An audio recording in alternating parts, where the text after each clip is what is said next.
Bonjour à tous, dans cette vidéo je vous explique pourquoi investir dans les ETF peut être un mauvais investissement. Pour démontrer cela, je vais me baser sur différentes études scientifiques que je vais essayer de résumer dans cette vidéo. Tout d'abord, de nombreuses études montrent que 96% des gérants font moins bien qu'un ETF. Selon le marché que vous étudiez, la zone géographique ou encore la période, ce pourcentage peut varier, mais on peut dire de manière générale que 9 gérants sur 10 font moins bien qu'un ETF. Mais du coup, si ces études sont unanimes, qu'est-ce qui justifie que investir sur un ETF puisse être une mauvaise idée? Quand je dis que je vais me baser sur des données scientifiques, je parle de différentes études scientifiques, de différentes personnes qui ont pu recevoir des prix Nobel ou encore de statistiques. Je vous mets toutes les références dans la description de cette vidéo. Tout d'abord, par rapport aux différentes études sur les ETF, pour moi il y a deux problèmes majeurs. Tout d'abord, il y a le biais de données. Dans certaines études, on compare le fait de choisir individuellement ses actions au fait d'investir dans un indice, par exemple sur une durée de 80 ans. Sauf qu'il y a 80 ans, les ETF n'existaient pas.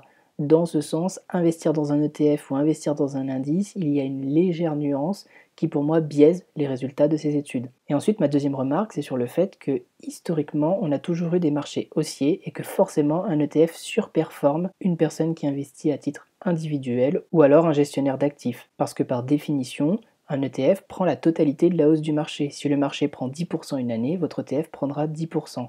Sauf que quand vous êtes un investisseur particulier ou un gérant d'actions, vous avez peut-être un petit peu de cash. Admettons que vous ayez 5% de cash, vous ne prendrez une hausse que sur 95% de vos portefeuilles et les 5% restants ne prendront pas la hausse du marché. A l'inverse, si on est dans un marché qui serait plutôt en dents de scie et qui oscille entre une valeur haute et une valeur basse ou un marché baissier, le fait d'être un gérant actif ou un investisseur particulier avec une portion de cash pourrait vous permettre de surperformer un ETF. En effet, si le marché perd 10% une année, votre ETF perd 10%. Si vous, à ce moment-là, vous aviez 15% de cash et 85% d'actions, vous ne subissez une baisse que sur les 85% exposés au marché actions. Dans cette vidéo, je vais aborder trois types d'ETF, les ETF thématiques, les ETF sectoriels et les ETF indiciels. Alors un ETF thématique, qu'est-ce que c'est? C'est un ETF qui investit sur une tendance. On peut par exemple penser à l'intelligence artificielle. Vous pouvez très bien avoir des entreprises de la tech en intelligence artificielle. Vous pouvez aussi avoir des entreprises pharmaceutiques qui font de l'intelligence artificielle. Vous pouvez avoir des constructeurs automobiles qui font de l'intelligence artificielle. Un ETF sectoriel, c'est un secteur, par exemple le secteur de la santé, le secteur de l'énergie ou le secteur du luxe. Enfin, un ETF indiciel, c'est qu'on investit sur un grand indice mondial. On peut penser au S&P 500 ou au MSCI World. Commençons par les ETF thématiques. Récemment, on a eu des ETF thématiques sur différents fonds, comme par exemple le fonds ARKK, sur l'eau, c'est d'ailleurs un ETF qui est très populaire au sein du PEA. Vous avez eu aussi des ETF sur des psychotropes et bientôt des ETF sur de la crypto-monnaie. J'ai choisi ces 4 exemples parce que je m'en sers plus loin dans la vidéo pour montrer les points négatifs des ETF thématiques. Ce n'est pas la première fois que les investisseurs sont enthousiasmés autour de ce type d'entreprise. Nous avons eu l'électronique dans les années 60, les biotechnologies dans les années 80, les actions internet dans les années 90-2000, et en ce moment on pourrait peut-être penser à des actions tournées vers l'intelligence artificielle. L'idée derrière ces thèmes d'investissement accrocheurs, c'est que ce sont des investissements qui participent à des tendances long terme qui peuvent être des révolutions, que ce soit des révolutions industrielles ou des révolutions technologiques. Le problème, c'est que si vous êtes enthousiaste à propos d'un investissement, c'est que ce n'est probablement pas un bon investissement. L'enthousiasme collectif pousse les investisseurs à faire monter les prix des actions. On a par exemple l'exemple du Bitcoin. Alors je n'aime pas du tout la manière dont est tourné le titre de cet article, où en fait on vous dit que si votre chauffeur de taxi commence à vous parler du Bitcoin, c'est peut-être le moment de vendre. Je trouve que c'est très condescendant, sauf que l'idée derrière est quand même bonne, c'est de dire qu'à partir du moment où tout le monde en parle et que c'est une thématique qui est arrivée aux yeux du grand public, il est certainement trop tard pour investir. Pourquoi est-ce que j'ai choisi ces articles? C'est parce que si vous regardez la date de publication, on est le 12 décembre 2017, et que si on regarde la courbe du Bitcoin, on était à quelques jours du pic de l'année 2017, et ensuite on a eu un bear market pendant plusieurs années avant que le marché se reprenne à la hausse. Ici, il s'agissait du Bitcoin, mais je vais plutôt me concentrer maintenant sur des actions et sur les ETF actions. Une idée qui a été formalisée dans un article de 2003 de William Bernstein et Rob Arnott intitulé Earning Growth, the 2% Dilution, explique que l'enthousiasme autour du fait qu'il y a un nouveau marché potentiel à aller saisir avec des opportunités de profit importants va attirer de nouvelles entreprises et donc qu'il va y avoir une concurrence plus accrue. Et que en plus, pour aller chercher ces opportunités-là, il faut du financement, que le financement va se faire de deux manières, soit en levant de la dette, et ça veut donc dire que le retour à l'actionnaire sera plus faible parce qu'il faudra d'abord rembourser les banques, soit en faisant une dilution, c'est-à-dire en émettant de nouvelles actions, et dans ce cas-là, le prix de l'action risque de diminuer. Je trouve que cette idée elle est assez bien résumée par les deux schémas que je vais vous présenter. Sur le premier, on voit donc à gauche VC 1.1, 1.2, 1.3, donc c'est des VC, Venture Capital, c'est les personnes qui apportent de l'argent en échange de capital, on pourrait comparer ça au marché action. On investit donc sur un entrepreneur ou une entreprise qui a un produit, le but étant d'aller chercher des profits dans ce nouveau marché qui est en pleine croissance. Comme on pense que cet entrepreneur a le produit miracle ou que le marché est tellement grand qu'il y aura énormément de place et énormément de profits à aller chercher, qu'on est prêt à payer très cher les parts de cette entreprise. Sauf que plusieurs entreprises ont la même idée avec plusieurs produits, on se retrouve donc à se partager un gâteau, et les profits a priori seront donc plus faibles par entrepreneur et on se retrouve à avoir acheté une entreprise survalorisée. En plus, il faut ajouter qu'au fur et à mesure que les investisseurs en apprennent un peu plus sur le marché, sur la concurrence, etc., ils se rendent compte souvent que le marché n'est pas aussi grand que ce qui était attendu et les prix ont tendance à baisser, et souvent de manière spectaculaire. Cette dynamique d'engouement pour les actions qui crée des prix élevés et qui crée une forme de bulle, ça a été décrit dans un article de 2020 de Brad Cornell et Awad Damodaran. Damodaran, on a déjà parlé de lui dans les meilleures ressources gratuites pour investir en bourse. Leur article The Big Market Delusion, Valuation and Investment Implication, c'est-à-dire la désillusion du marché, valorisation et les implications en termes d'investissement. Je vous affiche à l'écran les différentes formules de cet article, alors je ne vais pas les détailler, je vais plutôt résumer ce qu'elles veulent dire. Dans leurs études, ils expliquent que c'est un mécanisme de surévaluation, et ça fait un effet boule de neige, c'est-à-dire qu'on pense que le marché a une certaine taille et on a tendance à le surévaluer, on pense que dans ce marché, il n'y aura pas forcément de place pour la concurrence et que ce sera un marché plutôt monopolistique ou oligopolistique, donc il n'y aura que quelques gagnants, donc on est prêt à payer très cher parce qu'on pense avoir investi sur un de ces futurs gagnants. Et enfin, il y a une dernière surévaluation, c'est que souvent on pense que le marché en question, par exemple le marché des psychotropes, est plus rentable qu'un marché quelconque. Donc Cornell et Damodaran, ils donnent plusieurs exemples dans leur étude et on va s'intéresser sur justement une étude basée sur les psychotropes. Donc on a un ETF, l'ETF YOLO, qui a été émis en 2018 et on voit que depuis, il a perdu plus de 90% de sa valeur. Cet effet de surestimation des prix des actifs s'est largement documenté dans un article de 2003 de José Schenkman et Wei Qiang intitulé Overconfidence and Speculative Bubble, c'est-à-dire confiance exagérée et bulle spéculative. Les auteurs ils expliquent que les investisseurs ils ont aussi un mécanisme d'ego, c'est-à-dire que même s'ils font leur propre évaluation de la valeur fondamentale de l'action, qu'ils sont prêts à payer ce prix-là pour l'acquérir, ils pensent qu'ils sont assez malins pour l'acheter plus cher et la revendre encore plus cher à quelqu'un d'autre plus tard. Et que c'est ce mécanisme-là qui donne en fait un effet de bulle sur le prix des actifs et généralement ça ne se termine pas bien pour les investisseurs. Ça, c'est un vrai problème pour les investisseurs, surtout les débutants qui ont une connaissance plutôt limitée de la valorisation des actifs.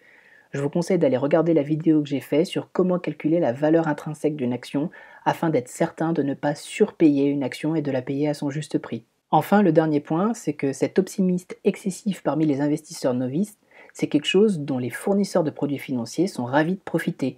Si on ne devait retenir qu'une seule étude sur les ETF thématiques, ça serait celle de 2021. C'est un article d'Istach Ben David ainsi que 3 autres co-auteurs qui s'intitule Competition for Attention in the ETF Space, c'est-à-dire la compétition pour l'attention dans le monde des ETF. Et donc ça montre que les ETF spécialisés sont généralement des portefeuilles très concentrés, avec des frais relativement élevés, qui investissent sur des thématiques à la mode, qui la plupart du temps sont lancées juste après le pic d'excitation et donc souvent au moment où la bulle va exploser. Dans leurs études, ils constatent que les ETF spécialisés ne créent pas de valeur pour les investisseurs, que si on se base sur un horizon 5 ans qui est un horizon de temps raisonnable pour investir en bourse, si vous investissez sur un nouveau produit qui vient de se lancer, en moyenne vous aurez perdu 6% par an tous les ans. Tout ceci, ça peut être résumé avec les deux schémas que je vous montre à l'écran. Sur le schéma de gauche, vous avez en rouge les ETF spécialisés après leur lancement. Alors le trait rouge, c'est la moyenne, et l'enveloppe rouge, c'est le spectre dans lequel évoluent les meilleurs et les moins bons ETF spécialisés. Et vous avez la même chose pour un ETF, ils appellent ça broad base, c'est-à-dire basé sur un indice plus large. Et donc vous voyez que de manière générale, un ETF thématique a une performance catastrophique à horizon 5 ans. Et sur la partie de droite, c'est différentes courbes qui représentent le pourcentage de frais annuels pour différents ETF. Donc on voit que tout en bas, les ETF indiciels ont un coût le plus faible. Juste au-dessus, vous avez les ETF Smart Beta. Encore au-dessus, vous avez les ETF sectoriels. Et tout en haut, à 0,7-0,6% par an, vous avez les ETF qui sont dits thématiques. Ça veut dire que vous payez 2 à 3 fois plus cher de frais de garde pour un ETF thématique qu'un ETF indiciel, tout en ayant une performance catastrophique par rapport à ces autres ETF. C'est aussi quelque chose qui se comprend quand on se place du côté d'un créateur d'ETF. C'est-à-dire que avant de créer votre ETF, vous pouvez montrer en disant regardez historiquement, cela a extrêmement bien performé. Vous avez un engouement dans les médias, vous avez tout le monde qui a envie d'investir dedans, c'est le moment pour vous de lancer votre ETF. Et en plus, comme vous avez des frais élevés et que vous le faites sur un ETF qui est chèrement valorisé, vous êtes certain que dans les premières années, vous allez donc avoir un retour sur investissement côté fournisseur d'ETF qui est plutôt important. Malheureusement, tout ça, c'est pas au profit des investisseurs, c'est au profit des fournisseurs d'ETF.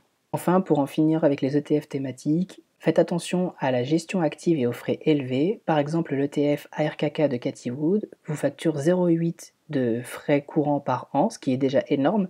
Et en plus, dans certains fonds, alors peut-être pas celui-ci, vous avez des frais à chaque fois qu'il y a un arbitrage ou un rebalancement du portefeuille. Autant dire que ce n'est pas un ETF, c'est juste un fonds qui utilise le nom ETF pour être vendu plus facilement. Faites attention au fait que statistiquement, lorsqu'il y a la création d'un ETF, c'est souvent au plus haut. Et donc, si vous êtes malin, vous pourriez aussi vous amuser à shorter certaines actions parce que statistiquement, dans les 5 ans, ces actions sont amenées à baisser. Et enfin, le dernier point, c'est l'interprétation. Comme je vous l'ai dit au début, il y a par exemple un ETF qui est très populaire, qui est un ETF sur l'eau et qui est éligible au PEA. Vous vous rendrez compte qu'il y a Veolia qui est dans cet ETF. Cela peut paraître cohérent parce que Veolia est un acteur majeur du traitement de l'eau. Sauf que cela ne représente que 40% de son chiffre d'affaires. Ça veut dire que vous investissez aussi indirectement dans les 60 autres pourcents qui ne sont pas autour de la thématique de l'eau. Une dernière remarque qu'il faut aussi considérer, c'est que si un investisseur investit tout de même dans un ETF thématique, c'est peut-être qu'il ne cherche pas un rendement financier. Il y a d'autres choses peut-être que cet investisseur recherche, par exemple un sentiment d'appartenance en se disant qu'il a investi dans tel ou tel type d'actif. Il y a aussi peut-être un besoin de satisfaire des sensations fortes, ou alors d'avoir un sentiment d'avoir participé au bien de la communauté, par exemple en investissant dans certaines énergies propres. Il faut avoir en tête que certaines personnes investissent sur des ETF thématiques parce que ces thématiques leur parlent et qu'ils n'attendent pas en retour un rendement, en tout cas un rendement au sens financier du terme. Intéressons-nous maintenant aux ETF sectoriels. La première des choses à avoir en tête, c'est que ce n'est pas un investissement passif. Vous faites un choix, c'est un choix actif. C'est pour cela qu'il faut éviter le DCA sur ce type d'ETF. Je m'explique. Par exemple, à l'écran, vous avez un ETF sur les banques européennes. C'est un ETF accumulant, c'est-à-dire que ce que vous voyez à l'écran, c'est dividendes réinvestis. Et vous voyez que sur un horizon d'environ 10 ans, le cours de l'ETF est passé de 20 € à 23 €, ce qui veut dire que vous avez une performance d'environ 15%. 15% sur 10 ans, c'est ridicule. Quand vous faites un choix d'un ETF sectoriel, c'est de la gestion active, vous prenez donc des risques. À titre personnel, je suis investi sur différents ETF sectoriels. On peut par exemple penser à l'énergie, aux matières premières, à la santé. Je sais que c'est un choix et je sais que potentiellement je vais pouvoir sous-performer ou surperformer le marché, mais ce n'est pas la même chose qu'un ETF indiciel que l'on va voir plus tard. Pour moi, il y a d'énormes avantages à investir dans un ETF sectoriel. Par exemple, vous pouvez décider d'investir dans un pays.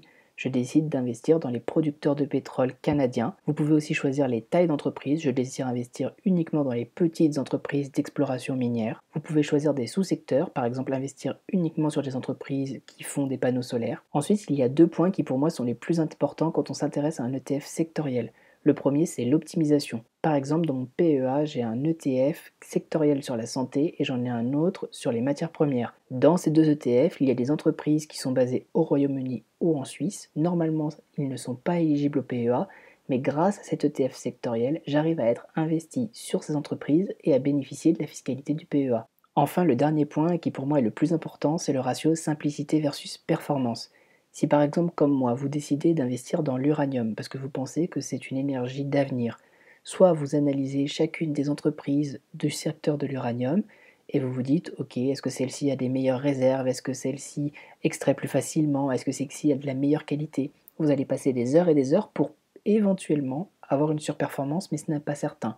À titre personnel, je pense que le secteur de l'uranium a tellement un potentiel d'appréciation gigantesque que je préfère faire x10 en prenant un ETF sectoriel plutôt que de faire x11 ou x12 en ayant fait ma propre analyse. Je trouve que le temps passé par rapport au gain n'est pas très intéressant et je préfère simplement prendre la performance du secteur. L'avantage des ETF sectoriels par rapport aux ETF thématiques, c'est que comme il n'y a pas de création d'ETF au moment d'une bulle, vous avez peu de chances d'acheter au plus haut.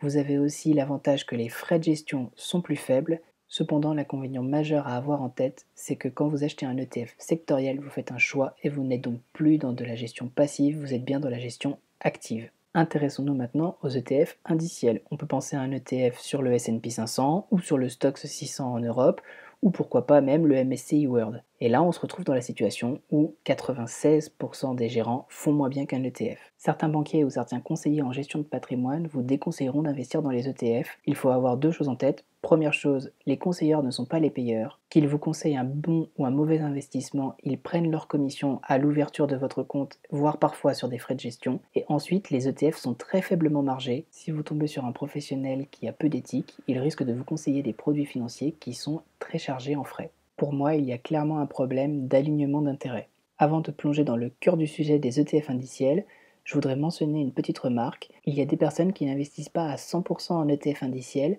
qui préfèrent faire du stock picking parce qu'ils ont tendance à trouver ça démotivant et ennuyeux d'être 100% en ETF MSCI World par exemple, et que ça risque de les gêner dans leur parcours d'investisseur. Pour moi, il vaut mieux faire moins bien que le marché, mais rester motivé, investir chaque mois plutôt que de s'ennuyer et peut-être risquer de ne plus investir par manque de motivation. Je ne développerai pas plus ce sujet car c'est quelque chose de très personnel et que cela dépend du rapport de chacun à son argent et à ses investissements.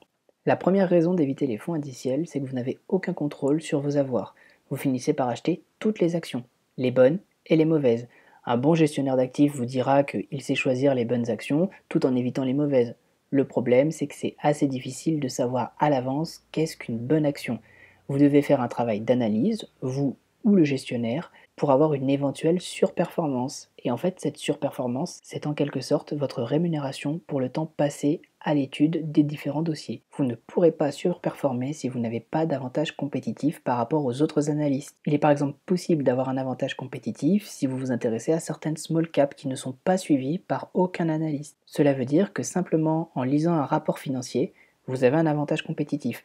Je ne vais pas m'étendre plus longtemps parce que j'ai fait une vidéo sur le sujet et qu'il s'agit vraiment ici d'un exemple précis, que c'est pas forcément généralisable et que même si ça l'était, il faudrait être capable de maintenir cet avantage compétitif sur la durée. Pour ce qui est de la compétence des gérants de fonds à générer une surperformance, on va revenir dessus par la suite.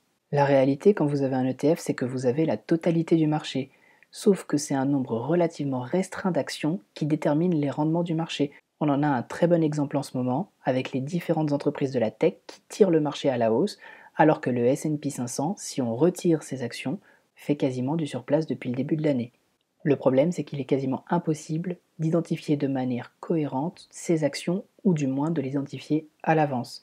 C'est ce qui a été montré dans un article de 1997 où Mark Carhart a démontré que les gérants, même s'ils vous disent qu'ils sont capables d'analyser les meilleures entreprises, ne le sont pas. Ils se sont rendus compte que la surperformance des différents fonds d'investissement était due à l'exposition aux facteurs communs, les facteurs de Fama and French, c'est-à-dire la taille de l'entreprise, est-ce que c'est plutôt une entreprise value ou une entreprise growth, et aussi une dimension momentum. Ces différents facteurs que l'on vient d'énoncer, ce sont des facteurs connus du modèle Fama and French, et les personnes qui ont créé ce modèle, Eugene Fama et Kenneth French, ils ont sorti un article qui mesure la chance par rapport aux compétences des gestionnaires, et donc on se rend compte que il y a certains gestionnaires qui sont très compétents, il y en a d'autres qui le sont moins, mais que de manière générale, les gestionnaires compétents ne sont pas assez compétents pour couvrir leurs propres coûts. Et c'est donc là où on rentre dans la stratégie du copier-coller que j'ai pu mentionner dans mes précédentes vidéos. Si vous êtes intéressé sur un fonds, vous pouvez chaque mois aller consulter leur rapport de gestion, vous intéresser aux différents achats et aux différentes ventes qu'ils font, les recopier, ainsi vous aurez la performance des meilleurs gérants sans avoir les frais de gestion. Au fil des années, on a de nombreux exemples de gestionnaires de fonds qui sont superstars et qui parfois échouent plus tard. On a par exemple l'exemple de David Baker qui a dirigé le fonds 44 de Wall Street. Ce fonds a été le fonds le plus performant dans les années 70. Il a même battu le célèbre fonds Magellan qui a été géré par Peter Lynch durant cette période. Mais au cours de la décennie suivante, ce fonds il a été l'un des pires. Les investisseurs ils ont perdu 73% de ce qui avait été investi sur la période, alors que le S&P lui avait progressé en moyenne de 17,6% par an. Et je sais que je ne vais pas me faire des amis en disant ça, mais Warren Buffett n'est pas un si bon investisseur que ça. Il a fait des performances stratosphériques sur son début de carrière, et depuis quelques années, voire décennies, il fait des performances bonnes, voire simplement correctes, où un ETF aurait pu faire mieux que lui sur les dernières années. Avec tout cela, vous allez me dire que le titre de ma vidéo n'était pas adapté, qu'en fait, un ETF qui investit sur les grands indices, c'est le meilleur investissement qui puisse être fait. Les ETF indiciels sont à faible coût, ils couvrent l'ensemble du marché, c'est plutôt simple à investir et c'est un investissement sensé pour la plupart des gens, de simplement posséder l'intégralité du marché. C'est vrai, mais il y a beaucoup de nuances à prendre en compte. Si vous vous considérez comme la plupart des gens, cela fonctionne, mais si vous ne l'êtes pas, comment est-ce que vous devriez faire pour que votre portefeuille soit légèrement différent? Je vais essayer dans la suite de cette vidéo de vulgariser la théorie des portefeuilles et de vous expliquer qui ne devrait pas investir dans les fonds indiciels. Harry Markowitz a développé la théorie moderne de portefeuille dans les années 1950 en partant du principe que les investisseurs cherchent à minimiser la variance de leur portefeuille pour un niveau de rendement donné, ou alors à maximiser le rendement pour un niveau de variance donné. Le portefeuille ayant le ratio de Sharpe le plus élevé est appelé portefeuille tangent. Tout cela peut paraître très compliqué et je vais essayer de vous le simplifier avec un schéma. Sur ce schéma, vous pouvez voir différents points marrons. Ces points marrons, ce sont les différents actifs. On peut par exemple prendre les entreprises du CAC 40. Vous avez du LVMH, du L'Oréal, du Total, du BNP, etc. Vous voyez que les points ont un couple variance et rendement. Plus le point est vers le haut, plus le rendement est important. Plus le point est vers la droite, plus on a une volatilité importante. La courbe bleue, c'est des combinaisons qui sont optimales. Par exemple, si vous avez un cours du pétrole qui augmente, vous avez peut-être des entreprises comme Total qui vont voir leur cours monter, et vous avez à l'inverse d'autres entreprises qui sont peut-être plus sensibles à la hausse des matières premières qui vont chuter. Et donc la combinaison, le fait d'acheter ces deux actions, vous allez avoir un couple volatilité-risque qui n'apparaît pas sur les différents points. Et donc l'optimum, c'est ce qui est dessiné par la courbe bleue, c'est-à-dire si vous voulez minimiser la volatilité, donc vous trouvez le plus possible à gauche, ou maximiser votre rendement, vous trouvez le plus possible en haut. Ensuite, vous avez deux points facilement identifiables, le point vert qui est le portefeuille avec la volatilité minimum, et ensuite pour une volatilité donnée, c'est-à-dire la ligne jaune, vous avez le point jaune tout en haut qui lui représente le rendement maximum que votre portefeuille peut vous fournir pour ce niveau de volatilité. Et vous avez le point rouge qui est le portefeuille tangent, c'est l'optimal quand on combine l'univers investissable et le taux sans risque. Alors pour simplifier, on va dire que ce portefeuille rouge, c'est le portefeuille de marché. Si on en reste là, ça veut dire qu'un portefeuille avec des fonds indiciels, où les actions sont pondérées en fonction de leur capitalisation boursière, c'est une très bonne approximation du portefeuille de marché. Et ça serait donc optimal pour tous les investisseurs. Le problème, c'est que ce modèle, qui est le modèle qui s'appelle CAPM, il n'est pas parfait. Les investisseurs ne se préoccupent pas seulement de la volatilité de leur portefeuille et du rendement. Ici, vous avez deux axes, l'axe volatilité et l'axe rendement. Mais certains investisseurs se soucient d'autres choses. Admettons que vous soyez un indépendant. Si l'économie va mal, vous risquez d'avoir des difficultés dans votre activité professionnelle. Et je suppose que vous ne voulez pas que votre portefeuille et donc votre patrimoine diminuent au même moment. Et donc ce modèle CAPM, il a été amélioré en modèle CAPM intertemporel qu'on appelle iCAPM.